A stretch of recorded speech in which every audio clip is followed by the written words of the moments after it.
এই সময়টাতে বিভিন্ন প্রেক্ষাপটে, সেটা আওয়ামী লীগের কারণে হোক, ভারতের কারণে হোক, টোটাল পাবলিক সেন্টিমেন্টটা এখন যে ঘৃণা ছিল ভারতের মানে পাকিস্তানের প্রতি, এখন সেটা রিভার্স হয়ে গেছে। আমাদের এখন তৌহিদি জনতা বলেন, আলেমুল আমা বলেন, তারা দাবি করে যে আমাদের দেশের শতকরা 90 জন মুসলমান, এখন তারা ওটার মধ্যে ইনকলাব জিন্দাবাদ খুঁজে পাচ্ছে। পাকিস্তানের যাকে বলা হয় বিজয়ের মধ্যে তারা তাদের নিজেদের অস্তিত্ব, নিজেদের সমস্ত কিছু পাচ্ছে। তো এইগুলো নিয়ে হয় কি, আমাদের ইতিহাস, আমাদের কৃষ্টি এবং কালচার, আমাদের রিটেন দলিল, এর সঙ্গে এই যে এখন এই যে যুদ্ধের সময়টাতে যে একটা প্রতিক্রিয়া তৈরি হয়েছে, আমাদের সাথে পাকিস্তানের সরাসরি কোনো সীমান্ত নেই, ভারতের সাথে সীমান্ত। আমাদের যদি সমস্যা হয় সেটা ভারতের সাথে হবে, মায়ানমারের সাথে হবে। কিন্তু পাকিস্তানের এই যুদ্ধটাকে নিয়ে আমাদের এই দেশে যে উন্মাদনা এই মুহূর্তে তৈরি হয়েছে, সেই উন্মাদনার ফলে কি হচ্ছে, ভারত যে সুযোগটা খুঁজছে এবং আমেরিকা যে সুযোগটা খুঁজছে, তারা খুঁজছে যে বাংলাদেশে একটা জঙ্গি গ্রুপ দাঁড়িয়ে গেছে, ইসলামিস্টরা দাঁড়িয়ে গেছে, টেরোরিস্টরা দাঁড়িয়ে গেছে। ফলে একমাত্র পৃথিবীর দুটো সংবিধান রয়েছে, একটা হলো ইন্ডিয়ান সংবিধান আর একটা ইসরায়েলের সংবিধান। তারা যদি যে কোনো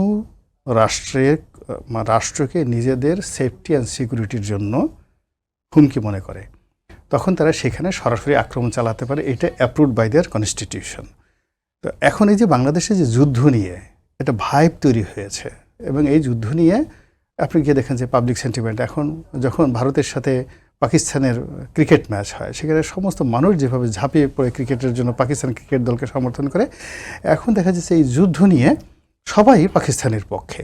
এবং এটা ভারত কিভাবে গ্রহণ করবে পলিটিক্যালি এবং military point of view, security point of view এবং global perspective as well as geopolitics, এটার উপর নির্ভর করবে যে আমরা আগামী 15 দিনের মধ্যে বা 10 দিনের মধ্যে, একটা বলা যায় যে ভারত পাকিস্তানের যুদ্ধ যদি 15 দিনের মধ্যে শেষ হয়ে যায়, অতীতের যুদ্ধগুলো উইদিন 2 সপ্তাহের মধ্যে শেষ হয়ে এখন গেছে। যে অবস্থায় আছে, দুটি দেশই পারমাণবিক শক্তিধর দেশ, তাহলে সেই পর্যায়ে কি যুদ্ধ যাবে বলে মনে হচ্ছে? এটা এখানে বুঝতে হবে যে আমার যেটা, উনি মিলিটারি পয়েন্ট অফ ভিউ থেকে বলবে, আমার যেটা পলিটিক্যাল, এই মুহূর্তে পাকিস্তানের জন্য যুদ্ধটা খুব বেশি দরকার, যুদ্ধটা দরকার। আর ভারত তার যে মুভি স্টার, বলিউডে যেভাবে নিজেদের সৈন্যদেরকে দেখাতে হচ্ছে, সেটা ফেস ভ্যালু রাখার জন্য তারা এই আক্রমণটা চালিয়েছে।